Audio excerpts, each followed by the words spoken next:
Halo teman-teman, balik lagi di Ipoy, Let's Start the Talk. Bersama saya di sini sebagai host podcast kali ini. Topik kali ini nih mau bahas seputar tentang organisasi HMIF. Dan kali ini kita udah kedatangan tamu dari Kahim dan Wakahim HMIF itu sendiri. Untuk Kahim dan Wakahim mungkin perkenalan dulu kali ya. Buat Mas Zabran, boleh kenalan dulu mungkin? Halo teman-teman semua, kenalin baik lagi sama aku, udah sering ketemu ya di YouTube, di Instagram. Nama aku Raihan Yusuf Zabran, aku sebagai ketua HMIF, aku dari angkatan 2020. Dan mungkin abis ini ada sebelah aku Wakahim yang ganteng ya kan. Kenalin dong, kenalin. Halo teman-teman, kenalin namaku Faras Zaifidan Pramudia, biasa dipanggil Faras atau Pram. Ya biasanya sih orang-orang manggilnya Farah sih. Di sini aku sebagai wakil ketua HMIF. Bisa nggak tuh? Keren Mas. Keren. Mas berdua ini gimana nih kabarnya? Aku sih sedang baik-baik saja. Kalau Mas Faras? Lagi banyak tugas komposisi kok. Pusing ya. Ambis nih. Jelas otomatis. Keren banget nih, anjir. Mungkin langsung ke topik aja kali ya. Kan kita mau bahas HMIF nih. Menurut Mas tuh HMIF itu apa sih? Masih tahu brand HMIF?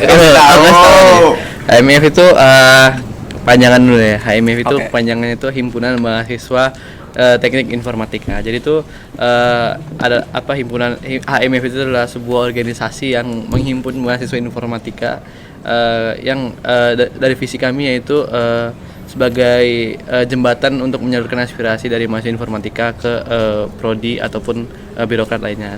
Mungkin teman-teman udah pada tahu lah organisasi itu seperti apa. Mungkin di HMIF itu sendiri ya seperti organisasi biasa, yang membedakannya paling cuman habit dan lain-lain lah gitu. Mungkin kalau dari Wakahim ada pandangan lain gitu, HMIF itu apa? Apa tuh Kak Wakahim? Mungkin secara umum mungkin sama yang kayak Zabran ngomongin ya. Di sini kan kita di tingkat prodi, maksudnya kayak organisasi di kasta paling bawah lah di lingkungan kampus. Mungkin bener yang membedakan paling kayak kebiasaan kita atau mungkin budaya-budaya kita yang sama ormawa-ormawa lainnya yang berbeda sih. Oh, gitu ya. Jadi pada dasarnya HMIF itu ormawa yang mungkin ada di dasar ya, dari struktural di kampus ini gitu ya. Iya. Tapi ada kelebihannya gitu. Karena kalau emang organisasi HMIF itu di paling bawah. Kenapa? Karena sebagai paling dekat gitu sama mahasiswa. Soalnya kan paling bawah, otomatis kayak kita mendengar gitu apa mau mahasiswa itu seperti apa. Kita juga langsung dapat testimoni lah gitu. Kalau dari yang di atas kan kayak BEM dan DPM yang lainnya kayak ya mereka hanya kerja mungkin nggak terlalu menotis gitu apa sih yang dirasakan mahasiswa. Kalau kita kan masih dalam lingkup mahasiswa yang memang satu lingkungan gitu. Lebih merakyat gitu ya. Iya, lebih merakyat sih. Kalau di HMIF itu sendiri tuh ada itu nggak sih, kan tiap tahun tuh nama kabinetnya beda-beda tuh. Ya, kalau di tahun ini apa nih? Kabinet Antasena. Kalau Antasena itu sendiri tuh punya arti apa sih Mas? Ini kalau nggak salah ya, Antasena tuh anaknya Bima, anak kelima apa ya, tapi itu anak yang paling sakti. Jadi waktu lagi bikin nama kabinet kan sempat diskusi juga kan sama Zabran kan waktu itu kan. Dia kasih saran apa coba? Six Horsemen. Alay banget gak sih? Alay banget. Gak gitu dong. Ya kan kita katanya mau out of the box, kasih Six Horsemen. Artinya apa coba? Apa? Kalau Six Horsemen ya. Apa ya? 6 berarti 6 departemen yang ada di HMIF. Horsemen itu sebagai penunggang kuda, berarti seperti 6 prajurit yang memfondasikan HMIF sendiri. Kan keren tuh, Six Horsemen. Nanti urusan itu pakai baju hitam gitu kayak film yang No You See Me sulap-sulap nanti hilang. Mana tahu jadi Kahim tiba-tiba hilang gitu kan, keren. Tapi nggak jadi Gus itu Gus. Jadinya kan kabinet Antasena. Iya. Pokoknya memegang teguh lah ya, memegang teguh budaya lah ya. Iya, agak Jawa sentris sih sebenarnya sih. Tapi kan harapannya waktu itu kan Antasena tuh anak yang paling sakti waktu itu di Pandawa apa ya. Jadi harapannya anak-anak Hima bisa memaksimalkan kemampuannya lah, bisa benar-benar kayak totalitas gitu. Oke. Juga secara sikap apa segala macam tuh Antasena ya good lah. Ibaratnya gitu. Tapi ya itu gara-gara Jawa sentris gitu aku sering ditanya gitu lah, gimana sih Kahimnya nggak Jawa, kenapa ini Jawa gitu loh, mana apa namanya toleransinya lah, tolonglah ke Ofensif banget gitu, apalagi ke orang Sumatera gitu kan. Ya kan bisa aja gitu loh, namanya jadi apa, kabinet tortor gitu kan, kabinet segale-gale, kenapa harus Antasena, padahal Kahimnya dari Medan. Cuman ya udah kan kita beradaptasi lah kan, di Jawa gitu ya, egonya ditahan lah. Iya. Cukup dalam lah ya buat maknanya. Dalam sih, cuman filosofis lah. dalam. Karena ngambil dari tokoh pewayangan juga kali ya. Jadi mungkin maknanya itu yang apa ya, yang diambil itu cukup dalam. Terus tadi kan nyebut tuh kalau nggak salah yang pas Six Horsemen itu nyebut departemen. Di HMF itu sendiri tuh ada berapa departemen sih gitu?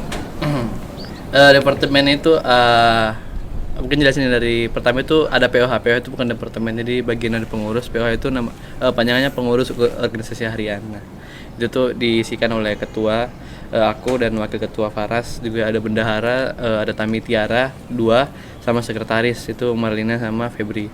Nah, selanjutnya kita masuk ke ada 6 departemen. Yang pertama itu departemen PSDM. Nah, PSDM itu yang pokoknya intinya itu yang nggak usah panjang lebar, mengurusin apa ya, di bidang pengembangan sumber daya lah, dari kaderisasi dan juga akademiknya gitu, dari mahasiswa informatika maupun internal organisasi itu. Terus juga ada minat dan bakat. Jadi minat dan bakat itu mengurusin bagian non akademik. Jadi ketika emang mahasiswa informatika ini punya minat atau bakat yang akademik maupun non akademik bisa disalurkan oleh departemen ini. Nah, selanjutnya ada sosial. Sosial ini departemen yang mengurusi kesejahteraan dari mahasiswa dan internal organisasi itu. Jadi ketika emang ada permasalahan internal di dalam satu organisasi ataupun untuk berhubungan langsung secara sosial ke mahasiswa IF untuk pendekatan secara intim dan personal, itu ada di departemen sosial. Selanjutnya itu ada departemen KWU. Nah, KWU itu kepanjangannya kewirausahaan. Ini yang mengurusin keuangan, maksudnya mencari keuangan itu, mencari sumber dana dari organisasi itu sendiri. Terus juga ada Kominfo, komunikasi dan informasi. Nah, jadi Kominfo itu departemen yang mengurusin segala sesuatu tentang publikasi dan informasi dari kita untuk ke pihak luar ataupun mahasiswa. Nah, contohnya ini nih, proker lagi. Podcast ya, yang IPOI itu diinisiasiin oleh departemen Kominfo. Nah, yang terakhir itu ada Hubex. Nah, Hubex hubungan eksternal. Paling keren lah ya. Loh, kenapa gitu? Kenapa paling keren? Kenapa? Kan Hubex itu dikenal apa ya? Garda depan HMIF loh. Waduh, siapa itu yang dikenal tuh dikenal dari siapa itu? Kalau misal ya, kalau Hubex itu kan tadi jelasin dulu dong itu apa dong. Ya. Hubex itu sebagai kasarnya wajah gitu, dari MIF untuk ke pihak eksternal dan juga mengurusin advokasinya juga di bagian internal maupun di eksternal. Nah, terus mana tuh? Hubex ya, paling tangguh lah ya. Kenapa? Soalnya ya. Kalau Hubex itu kan FYI buat teman-teman, saya Hubex. Kalau Hubex itu tuh apa ya, nggak cuman apa ya, kita ngejalin relasi, kita juga di Hubex itu apa ya, ngumpulin apa ya, informasi juga. Kita agen lah, cibiran informasi lah. Kalau butuh info Hubex siap. Iya, berarti tapi juga Hubex itu kalau nggak salah tuh apa ya, departemen kondangan gitu. Oh iya, jelas. Hari-hari kondangan. Hari-hari kemana-mana. Hari-hari undangan. Iya. Gitu. Undangan kalau di Hubex banyak banget ya. Banyak banget sumpah. Anjir. Pokoknya sampai apa ya? Sampai apa ya? Kalau Hubex itu keteteran gitu loh. Makanya butuh lah tambahan lah. Ya. Berlebihan lah. Keteteran, Mas. Gimana sih? Mungkin apa ya? Itu kan udah dijelasin tuh departemen apa ya, sama tugas-tugasnya ya. Mungkin lanjut ke apa sih yang apa ya, kayak keseharian dari apa ya, HMIF itu sendiri, kayak tiap hari itu ngapain loh, kayak daily-nya itu ngapain aja gitu loh. Kalau misal apa namanya ya, daily sih kita pertama kalau secara struktur ya kita ada jadwal piket gitu. Oke. Dari hari Senin sampai Jumat tapi nggak menutup kemungkinan Sabtu Minggu juga pasti ada orang juga di sekre. Iya, jelas. Ya, Senin sampai Jumat tuh terdiri dari sekitar 5 sampai 6 orang lah. 5 sampai 6 orang tuh dari semua departemen semua departemen diacak. Iya. Dijadiin satu. Tujuannya ya biar kumpul aja sih. Pengen ngehidupin suasana sekre gitu. Oh. Tapi sebenarnya buat teman-teman kalau misal mau ke sekre, teman-teman informatika sekre juga nggak apa-apa sebenarnya. Oke. Kan belum pernah ada orang informatika nih datang bawa tas duduk di sekre. Kan belum pernah ada. Tapi sebenarnya kalau misal mau kayak gitu ya nggak apa-apa. Kita juga biasa ngerokok di itu tuh, di atas itu tuh. Di spill tuh, Kak. Nggak ngerokok sih. Cuma nyari Nongkrong inspirasi, ya. Inspirasi. Iya. Jangan sampai lah ngerokok di kampus ya Iya, kan. nggak boleh lah. Jangan sampai, Nggak boleh. Nggak boleh. Paling itu aja sih kalau misal keseharian ya, sama paling ada kalau di sekre kita kayak diskusi, kita ngobrol segala macam, sharing keluh kesah juga lah. Intinya hampir ya sekitar 12 jam kehidupan mungkin di sekre sih mungkin. Iya sih. Sama rame terus juga kan alhamdulillahnya. Ya, isu-isunya tuh apa? Saya kira piket 6 orang tapi 12 orang yang datang. Nah, Kenapa tuh? Ya, Sering banget tuh kayak gitu. Kok rame banget gitu. Faktornya banyak, kadang bisa sampai 24 orang kalau ada makanannya. Ya. Bude, ruangan 3x4 isinya gitu kan. Panas lah. banget. Oksigen ini apa namanya? Curi-curi oksigen gitu loh. Enggak bisa lah, tolonglah. Ya, bisa lah kali ya, pelebaran lah ya. Iya Bisa lah. sih, Bisa harusnya sih. Harusnya. Lebaran. Pindah nggak apa-apa sih, nggak masalah kan ya pindah. Apa yang penting lebar lah. Iya. Aturan kan udah pakai AC kan. Iya. Kipas 2 tak. Aduh, kurang. Masa kipas nengok kanan kiri nggak nyebrang gitu. 2022 loh, Bos. Pakai kipas. Ya Allah. Astaga. Terus apa ya? Tadi tuh bicara tentang Kayak budaya di HMIF. oh ya, budaya HMIF. Tadi itu kan piket tuh. Terus kayak kalau misal itu sampai Sabtu Minggu gitu, ada orang tuh di situ.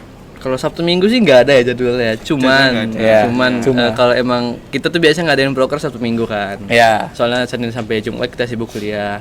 Terus ngadain prokernya Sabtu Minggu. Jadi kayak sekre itu cuman dari tempat transit lah untuk yang ngadain proker di Sabtu Minggu gitu. Oke.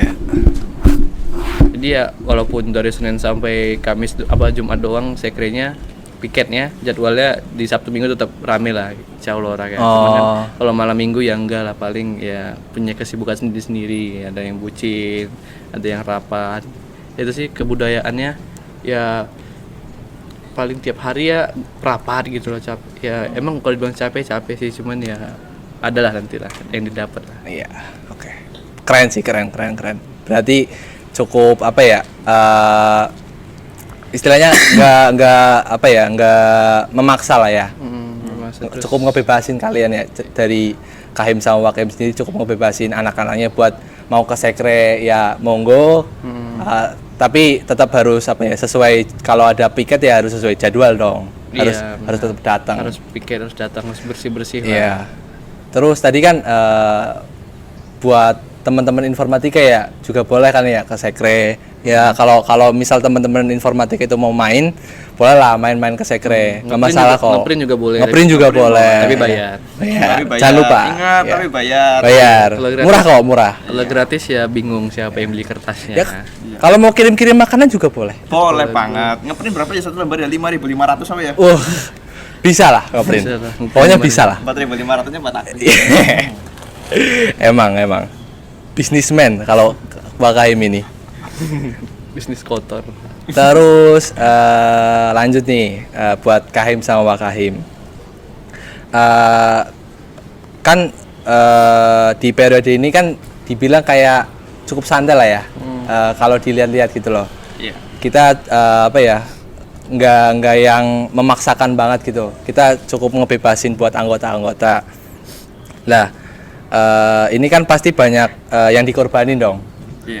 Dari apa ya, kayak kepemimpinan kalian gitu loh. Banyak yang korbanin. Terus pengorbanan apa sih yang menurut kalian itu ngasih benefit buat HMIF gitu loh. Jadi kayak semisal kayak kan kita udah kayak santai nih, kita emang organisasi yang yang buat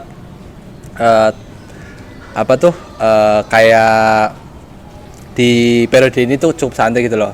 Itu kan berarti banyak banget yang dikorbanin tuh. Ya itu benefit apa sih yang sekiranya tuh kita dapetin loh di periode ini? Kalau cerita ngobrol soal ini sih banyak sih Gus. Oke. Soalnya ini pandanganku pribadi ya. Iya. Pertama sih waktu awal pembentukan lah, secara fundamental mungkin dari aku sama Zabran emang kepengen bentuk apa namanya ya, kayak solidaritasnya dulu. Oke. Bukan kekeluargaan tapi lebih ke solidaritasnya dulu. Jadi mungkin sekitar 1 bulan atau 2 bulan awal kita pengen bangun apa namanya habit-habit kayak gitu. Dan ya di bulan-bulan pertama emang yang kita korbanin banget ya kayak ketegasan apa segala macam lah, kayak keprofesionalitasan segala macam. Tapi dampak yang benefit yang kita terima justru orang-orangnya jadi lebih percaya diri buat ngomong gitu. Kalau di rapat apa segala macam udah nggak apa namanya ya, mungkin masih malu ya, tapi udah berani untuk speak up gitu. Oh iya. Itu kan maksudnya hal kayak gitu tuh bisa diperoleh kalau misal kita udah merasa nyaman dulu. Iya. Itu di fundamental ya, secara fundamental gitu dulu. Tapi kalau mungkin nanti di setengah periode atau di periode ke depan kita pengen mulai membangun jiwa-jiwa kompetitif, pengen mulai membangun jiwa-jiwa apa namanya profesionalnya di organisasi gitu. Maksudnya di sini kan kita bukan IO nih. Jadi rasa-rasa organisasi, darah organisasi itu harus dibangun sih kalau menurutku ya. Kalau menurut pandangan aku pribadi gitu sih. Kalau menurut Pak Kahim gimana? Balik lah, Kahim lah tolong. Oh iya, Kahim. Sorry. Lupa. Maaf. Lupa. Sebenarnya sama sih sama Faras, cuman aku lebih memikirkan positifnya aja sih. Soalnya apa? Aku pengennya ya anak-anak ya itu berekspresi lah sesuai diri mereka sendiri kayak tapi apa ya, kebanyakan tuh kan organisasi kayak ketika emang aku Kahim atau emang ketuanya lah ngomong A kan dia harus ngerjain A gitu. Tapi aku di sini pengennya mereka mandiri lah gitu. Ketika ada suatu keputusan mereka bisa ngambil sesuatu keputusan tanpa kayak nanya gitu loh.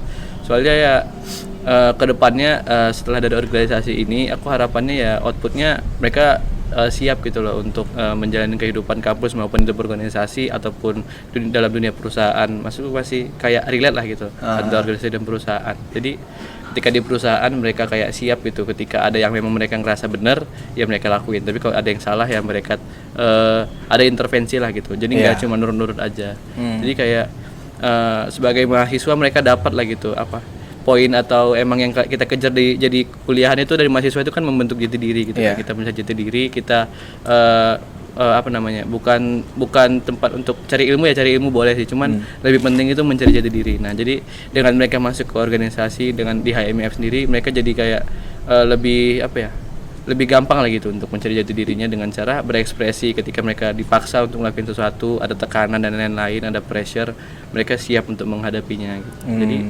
tapi ya kadang di sisi lain juga gak semua organisasi atau perusahaan yang akan mereka hadapi itu seperti ini gitu. Jadi kayak jelas. Mungkin kalau di ini kayak di kali ini mereka menghadapi organisasi yang menurut mereka santai lah gitu. Mereka bisa berekspresi, tapi kan di kedepannya kita nggak tahu kan mereka bakal ngadapin yang bagaimana. Makanya di satu sisi juga aku pengen nekanin ke semuanya bahwa ya kita sebagai orang yang tahu lah gitu, tahu diri lah gitu ketika emang kita di posisinya sebagai apa gitu. Jadi memposisikan diri, bertindak seperti apa. Jadi outputnya juga soalnya yang penting outputnya satu. Jadi istilahnya prosesnya berbeda-beda tapi outputnya tetap satu gitu. Tapi ya tiap organisasi atau tiap tempat kita kan harus adaptasi gitu kan.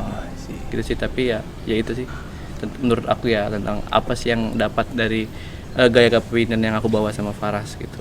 Ya intinya berarti kalian itu nggak mau nge-pressure anak-anak kalian, tapi di satu sisi kalian itu pengen banget ngerangkul terus ngebimbing loh. Dalam artian tuh ngebimbing tuh kan ngebimbing beda tuh sama nyuruh, maksudnya dari merintah. Ya merintah gitu. Kita kayak kalau ngebimbing itu kita bareng-bareng gitu loh. Kita apa ya? Kita bener-bener dari nol. Ya ayo kita mau apa ya? Mau maju bareng-bareng ya ayo gitu loh. Tapi apa namanya, kalau misal soal pressure itu aku agak kurang setuju Gus. Maksudnya kita juga tetap ngasih pressure ke anak-anak. Aku sendiri atau Zabran tetap punya pressure itu apa namanya ya. Soalnya kalau kita di organisasi nggak ada pressure ya buat apa juga kan, maksudnya untuk menghadapi dunia kerja kan pressure-nya jauh lebih tinggi. Di sini kita di pressure yang tingkat organisasi kita harus tetap kasih lah. Kalau misal organisasi nggak ada pressure nggak mungkin sih itu. Nah itu kalau menurut aku ya pressure itu kayak rasa lapar gitu.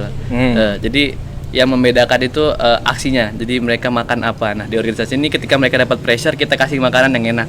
Jadi kayak pressure itu terbayarkan dengan makanan yang enak. Nah, jadi tapi kadang kan pressure di tempat lain kan bisa aja yang mereka dapat itu nggak seenak yang di sini gitu. Tapi ya di sini yang ditekanin itu kalau misalnya tetap harus ada pressure gitu, tetap harus ada rasa lapar. Dan ya kalau masalah pressure sih tiap hari ya aku di sekre tuh ngeluh aja sih menurutku ya. Ada aja gitu yang ngeluh kayak ini ngeluh. Semua orang ngeluh. Kominfo ngeluh kan. Datang cuma ngeluh. Aku lagi nugas datang kan bawa tas, nugas ngeluh gitu. Ini depan aku ngeluh gitu kan. Aku kesel kan kemarin kan. Aku ngeluh juga nih. Iya aku kemarin ini nanti malam nih harus ke Kinratix nih, harus ke podcast nih. Belum lagi nanti ini mikirin yang ini lah banyak lah gitu loh. Ketika aku ngeluh, mereka oh iya maaf ya gitu. Kayak, ya setiap orang punya pressure masing-masing lah gitu. Jadi yang membedakan cuman ya caranya sih, cara menanggapi pressure itu. Ya aku sama Farah cuman bisa kayak meringankan atau membantu lah gitu, sama-sama. Pressure yang mereka dapat itu bukan dari diri sendiri, tapi melainkan pressure-nya bisa dihadapin bersama-sama. Sih kalau bahas pressure.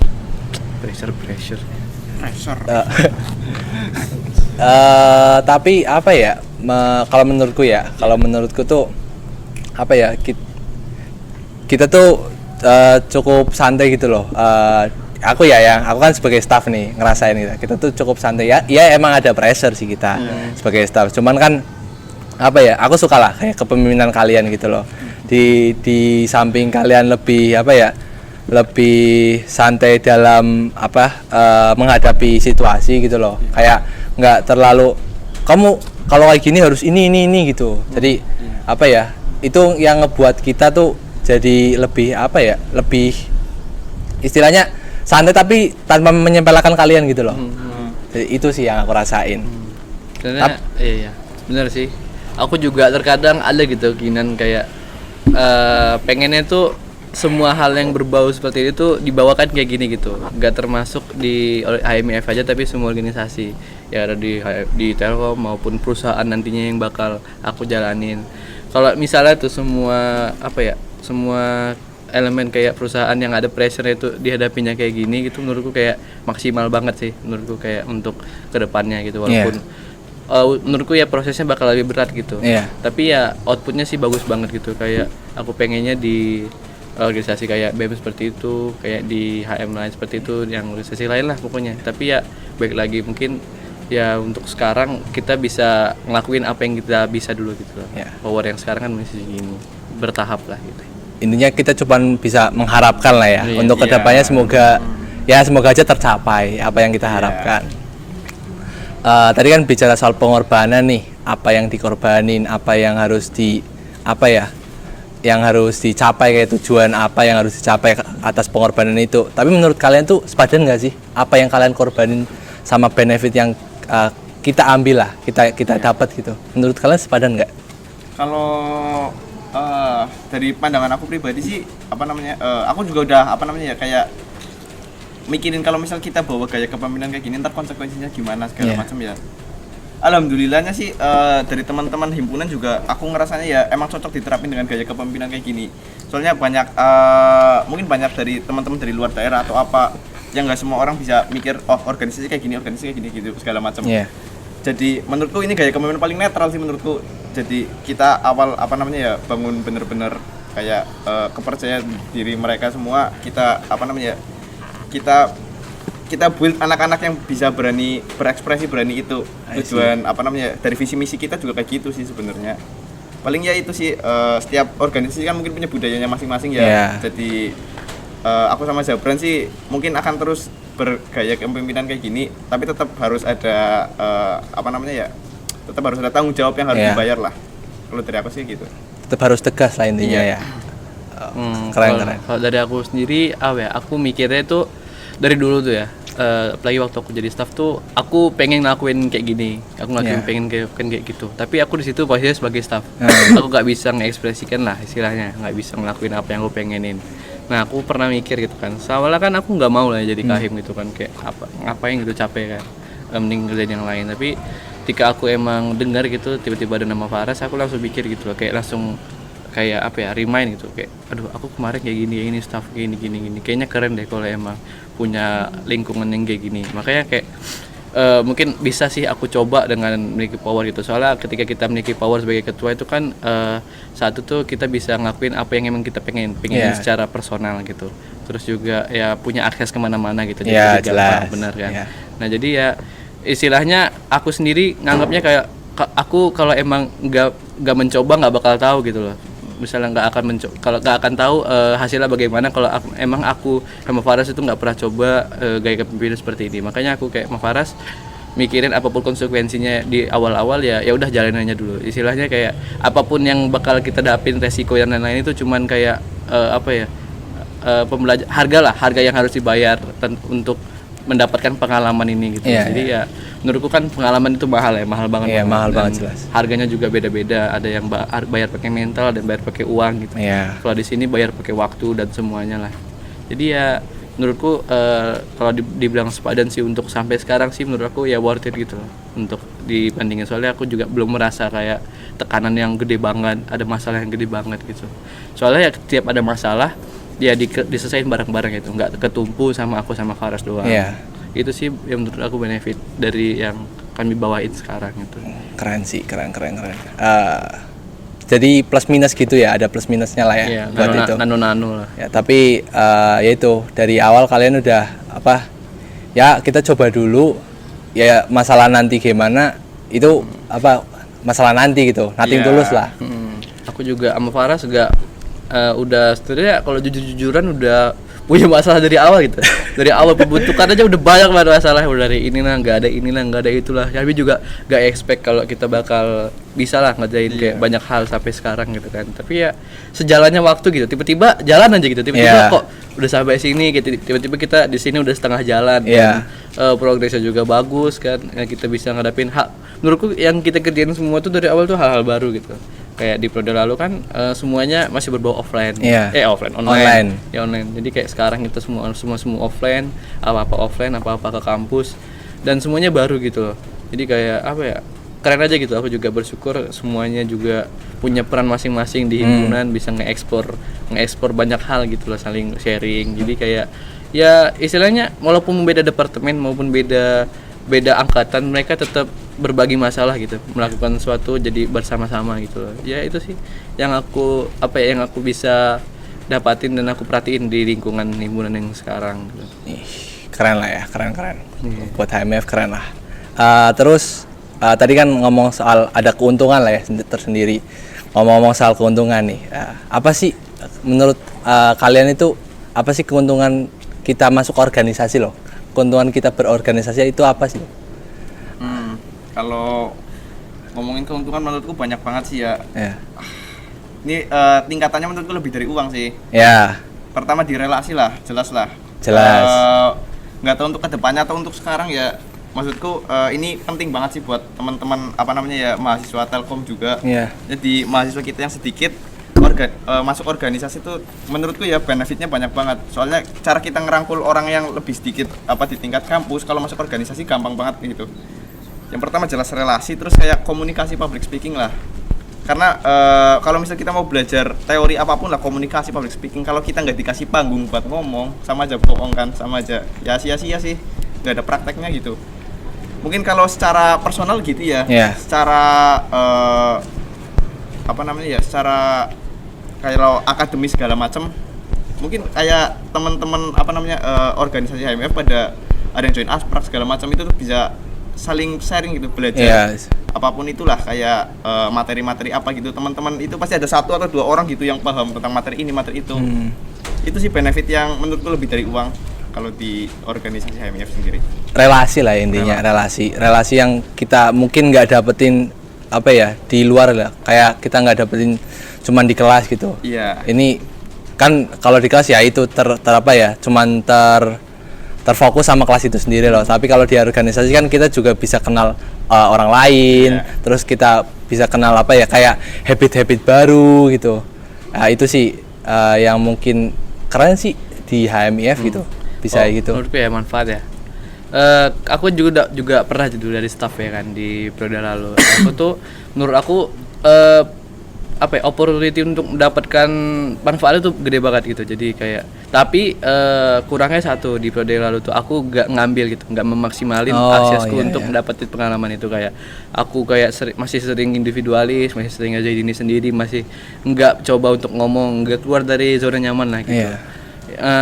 Jadi sebenarnya kalau ngomong manfaat dan benefit itu di semua tempat itu sebenarnya banyak, tapi yang bisa memaksimalin itu dari diri sendiri gitu loh. Jadi kayak kalau benefitnya itu ada, tinggal dipetik. Tapi kalau emang kitanya nggak mau metik, itu sama aja kayak ya kita nggak bisa nyalahin tempat itu gitu. Kita nyalahin diri sendiri. Kayak kita harus coba untuk ngobrol sama orang yang belum pernah kita kenal. Terus juga apa ya, untuk ngedapetin relasi kan juga nggak bisa kita nunggu aja kan. Tiba-tiba datang relasi, terus juga tiba-tiba dia ngajak ngobrol gitu kan, kita nggak selamanya. Jujur aja ke aku tuh kan apa ya, orangnya tuh agak sedikit introvert lah gitu. Kayak misalnya sampai sekarang aja aku kadang masih sering kayak nggak ngajak ngobrol anak HMD Sekre gitu, karena ya kadang aku masih ngerasa kayak ya buat apa ngobrol gitu loh, maksudnya kalau nggak penting nggak usah basa-basi lah gitu loh. Tapi di sisi lain juga itu penting banget itu untuk mendapatkan sebuah benefit yang emang kita mau dari segi relasi maupun sosialnya lah gitu loh. Jadi itu sih kayak emang dari diri sendiri gitu kalau masalah manfaat, untuk memanfaatkannya gitu. Tapi sejauh ini dari anak-anak juga kita udah berusaha semaksimal mungkin lah gitu untuk memudahkan. Istilahnya kalau pohon mungkin di periode lalu aku mau memetik susah gitu kan, tinggi pohonnya, tapi sekarang kita udah coba untuk nebang pohonnya dikit jadi lebih pendek, jadi teman-teman juga lebih gampang gitu untuk memetik manfaatnya. Oke. Jadi selain apa ya, dapat relasi, kita juga apa, kayak belajar keluar dari zona nyaman. Kan itu ada istilah ada aksi ada reaksi gitu loh. Jadi kalau kita nggak ngasih aksi dulu, nggak mungkin dong ada reaksi yang kita dapat gitu. Mungkin banyak dari teman-teman mahasiswa juga berpikiran kayak masuk organisasi ngapain sih, kan ilmu relasi segala macam bisa didapat dari tempat mana saja. Kan? Istilahnya kan kayak gitu.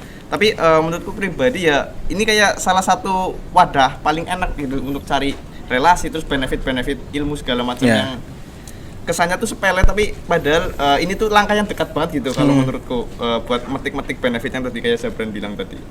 Kayak gitu sih kalau menurut. Keren.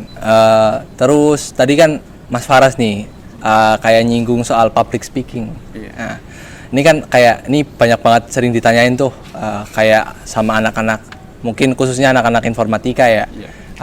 Ada tuh yang kayak public speakingnya kurang atau dia kadang malu-malu gitu. Itu anak-anak kayak gitu sih masih ada harapan nggak sih kayak untuk masuk ke organisasi atau ya sekelas HMIF atau BEM gitu. Menurut kalian masih ada chance nggak sih buat anak-anak itu? Jelas banget ada, Gus lah. Yang penting kan cuma satu, mau belajar anjir. Ya jelas. Mau belajar kok. Maksudnya kalau misal ketika orang-orang mau belajar dasarnya lah, fundamentalnya mau belajar, kalau mereka mau improve ke kanan, nggak cuma public speaking, kalau menurutku ya kayak ilmu-ilmu cara berpikir kritis segala macam itu gampang banget didapetin sih. Kalau dari aku sih nilainya gitu, ketika ketemu sama orang yang mau join HMIF gitu, lihat dari kepribadiannya kan kelihatan tuh, misalnya orang mau belajar apa enggak, orang yang mau improve dirinya itu kelihatan banget sih kalau menurutku. Kalau menurutku juga di perusahaan itu kadang gak fair gitu. Mereka cari perusahaan tapi cari yang sudah berpengalaman. Terus gimana sama fresh graduate yang emang mau belajar gitu. Jadi mereka belajarnya di mana? Nah, jadi kayak aku Faras dulu kemarin waktu oprek itu lebih senang sama orang yang mau belajar daripada orang yang udah berpengalaman, orang yang sering kelihatan tapi kelihatan kayak lebih penting, intinya lebih pentingin orang yang lebih mau belajar lah gitu. Jadi kayak kami memang benar-benar ngasih tempat gitu, ngasih wadah buat orang yang mau belajar untuk masuk ke organisasi ini. Yang kemarin sih kayak gitu ya, aku mikir sama Faras untuk mempertimbangkan yang oprek kemarin gitu dari anak HM. Keren sih, keren. Jadi lebih mentingin kalau misal ada orang yang punya intinya orang yang punya kemauan lah ya, kemauan yang tinggi gitu lah buat masuk, ya pasti ada chance-nya gitu. Nggak perlu harus bisa public speaking, nggak perlu harus intinya pede dulu lah, kayak keterima nggak keterima itu nanti lah. Soalnya gimana Gus, kalau orang mau belajar kelihatan gitu, kalau misal wawancara ya kayak riset apa segala macam itu benar-benar diperhatiin, kayak mereka udah baca dulu tentang departemen apa segala macam, itu kan kayak hal-hal kecil yang banyak orang nggak notice gitu. Mereka kayak notice-nya ntar gimana ya ngomongnya ya, gimana ya biar pede ya. Padahal kalau fundamentalnya mereka mau belajar gitu, menurutku gampang banget sih kalau mereka mau improve ke kanan ke kiri. Keren. Iya sih, emang harus kayak gitu sih. Harus dari dini itu ditanamin apa ya, kemauan yang tinggi loh. Emang harus ada niatan lah dari hati. Oke, mungkin lanjut ya ke selanjutnya. Apa ya, kan organisasi ini sibuk lah ya istilahnya. Terus kita juga harus ada kuliah gitu, harus ada kegiatan lain, nggak cuma organisasi lah gitu. Itu gimana sih cara kalian itu ngebagi waktunya gitu loh, ngatur waktunya itu gimana menurut? Kalau dari Mas Faras dulu lah. Mas Zabran dulu. Oh, Mas Zabran dulu monggo. Aku dulu. Bagi waktu ya? Ya. Jujur aja, kalau dibilang gampang sih enggak, ya sulit sih untuk bagi waktu ya, jujur aja sulit juga. Soalnya ya dari segi gampang aja gitu. Mamaku tiap hari nelpon gitu kan. Lagi di mana? Lagi di kampus. Pagi tuh, siang mamaku nelpon, lagi di mana di kampus. Malam tuh lagi mana di kampus. Di kampus aja kau tiap hari. Ngapain kau? Udah sholat kau? Tugasmu gimana? Ya gimana ya? Aku juga sebelum mamaku bilang kayak gitu ya aku udah mikir kan kayak ya time management sih yang paling penting, tapi iya sih. Ya jujur aja time managementku juga masih jelek gitu loh. Jadi kayak kadang juga tugas keteteran, kayak ya tiba-tiba di akhir deadline baru dikerjain gitu kan. Karena juga tiba-tiba ya banyak juga tugas yang lupa gitu loh. Kuis juga ini lupa, aduh ini jam 12 kan. Aku baru ingat jam 12 lewat 2 gitu kan. Kayak kemarin tuh anjir ya udah nggak bisa, terus aku telepon, aku chat dosennya juga nggak boleh Mas gini. Ya udah.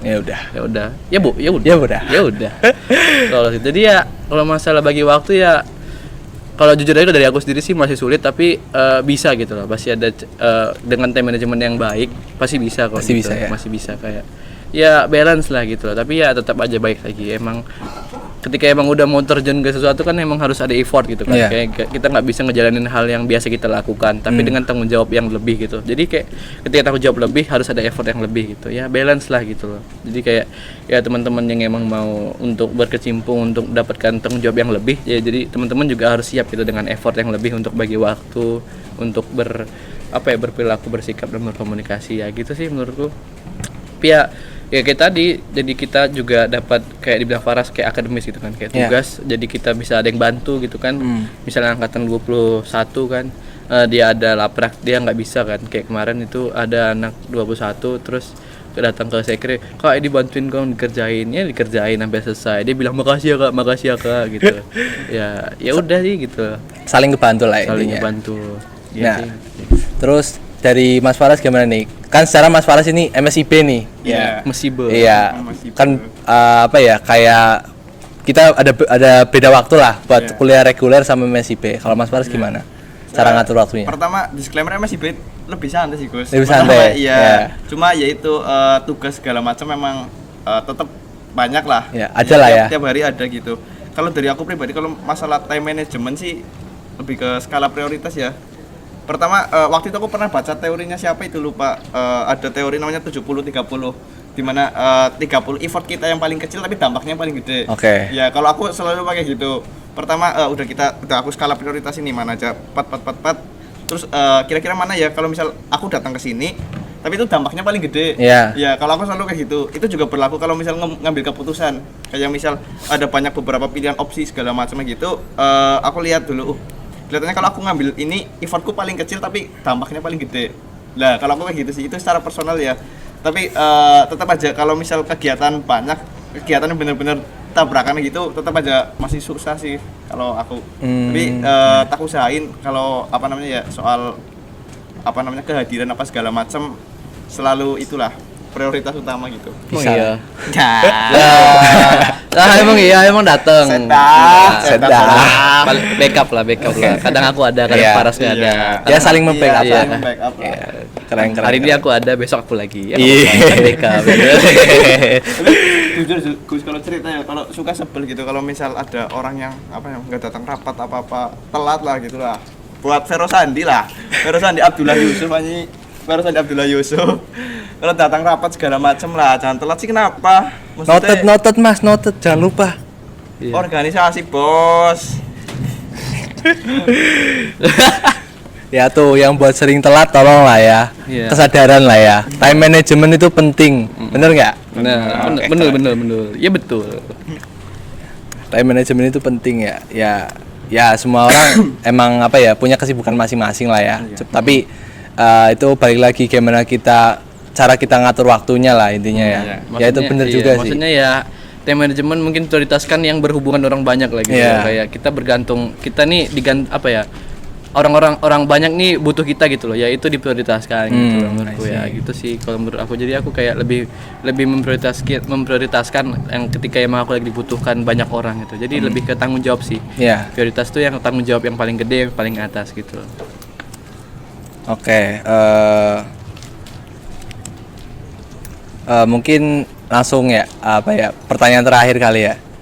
Terakhir kan nih? Terakhir ya, ini terakhir banget. Panas mas, sumpah di luar mas, panas banget. Lah ya santai loh gitu, itu ada gunung. Kan kita mau lomba. Oh lomba nih mas? Kita mau lomba, iya. Pesta rakyat ya. Oke. Kita mau lomba, jangan lupa lomba mas. Oke, mungkin pertanyaan terakhir ya, apa sih harapan kalian buat HMIF kedepannya? Pertanyaannya template banget nih. Apa? Kan pasti ada lah yang mau diharapin buat kedepannya. Mau jawaban template atau jawaban dong. Coba jawab template ya. Kalau menurut aku sih ya, harapan aku pengennya tuh HMIF menjadi lebih baik gitu loh. Jadi lebih keren, menjadi lebih lah. Itu template sih. Omong kosong. Kasih ya harapannya. Kasih. Yang isi aku lempar ke aku lagi lah. Kasih lautan fakta dong. Kasih lautan fakta ya. Mangkok penuh fakta. Siram. Enggak sih, tapi benar sih. Enggak template serius. Jadi harapan aku di HMIF ini ya. Ya apa ya? Kalau harapan aku di HMIF enggak ada sih sebenarnya. Aku lebih pengennya harapan untuk HMIF dari kedepannya sih. Kayak untuk di periode ini ya biarinlah kami yang ngerjain gitu. Tapi aku pengen untuk anak-anak sebagai penerus kami gitu loh. Kalian udah mulai sadar bahwa emang budaya-budaya seperti ini emang harus kalian lanjutin gitu. Jadi kalau bukan kalian siapa lagi? Jadi buat yang mungkin ini yang anak-anak yang mahasiswa informatika yang lain dengerin ini untuk periode yang ini gitu. Jadi ini yang kami ngomongin yang tentang organisasi yang sekarang itu nggak menjamin organisasi HMIF itu sampai 2050 bakal kayak gini gitu. Soalnya ya yang memimpin bakal beda-beda. Tapi ya harapanku ya tiap pemimpin nantinya, tiap anak-anak yang informatika untuk sekarang lah, yang sekarang dulu lah minimal lah. Ya mereka bisa melanjutkan gaya pemimpinan yang emang gak terlalu apa ya, gak terlalu menekan lah gitu ya. Aku tahu emang gaya pemimpinan itu beda-beda, tapi ya mungkin kalian bisa lihat sendiri lah gitu loh, apa sih dampak dan positifnya ketika kalian emang udah tahu gitu, menjalani secara yang emang dampaknya udah kalian dapat lah gitu dari gaya kepemimpinan ini. Kalian bisa jalanin yang ambil positifnya gitu, tapi negatifnya dibuang gitu.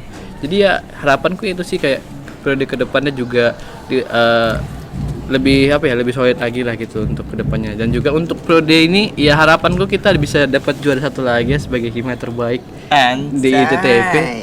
Soalnya ya HMIF siapa yang nggak tahu gitu loh bos. Keren. Mana harapan Terus lah. harapan lah gimana dong? Harapan lah. Kita omong kosong, isinya omong kosong. Kasih tahu yang ngomong kosong, kasih tahu. Kalau gimana ya, kalau ngomongin harapan ya Gus, aku sih pengennya secara personal ya anak-anak pada itu kok semangat kuliah segala macam kok. Soalnya banyak aku lihat di sekret itu pada kuliah skip lah tidur di sekret. Maksudnya sekret dateng, kuliah enggak. Capek. Proker datang kuliah enggak. Salah kan tanggung jawabnya kita. Iya. Orang-orang pada datang udah nyaman nih, kipas angin udah menghadap ke sini settingan, ada ST, ada makanan segala macam. Godaan skip. Maksudnya kita lah tiap kelas lah gitu. Ada aja lah dipanggil gitu. Nama ini nih. Waduh, ya kita harus backup juga pusing. Skill kali ya namanya kali ya. Aduh. Tolong lah yang emang kuliah nomor 1 lah. Jangan kuliah lah. Tolong lah. Mas Eros lah, tolong lah, perangkat lah. Minimal tuh absen lah. Iya, enggak mandi enggak apa-apa lah. Orang banyak juga yang enggak mandi lah. Enggak apa-apa. Aku juga sering enggak mandi kok. Mungkin ya itulah, mungkin itu ya harapan kalian berdua ya. Mungkin kita udah di penghujung acara nih buat masuk. Udah penghujung dong. Masih kurang lama ya. Gimana sih itu? Masih kurs itulah. Kurs pers gitu. Seda. Tapi ya gimana lagi? Mungkin kita sambung di lain waktu ya. Iya. Kalau rame lanjut part 2. Jelas. Mungkin di sini aku mau ngucapin terima kasih buat Mas Zabran sama Mas Farah sudah mau hadir di podcast ini. Terus apa ya? Terima kasih juga buat penonton udah mau dengerin podcast ini. Mungkin dari aku udah cukup sekian. Dari aku Bagus Setiawan undur diri. Let's close the talk. Uhuy.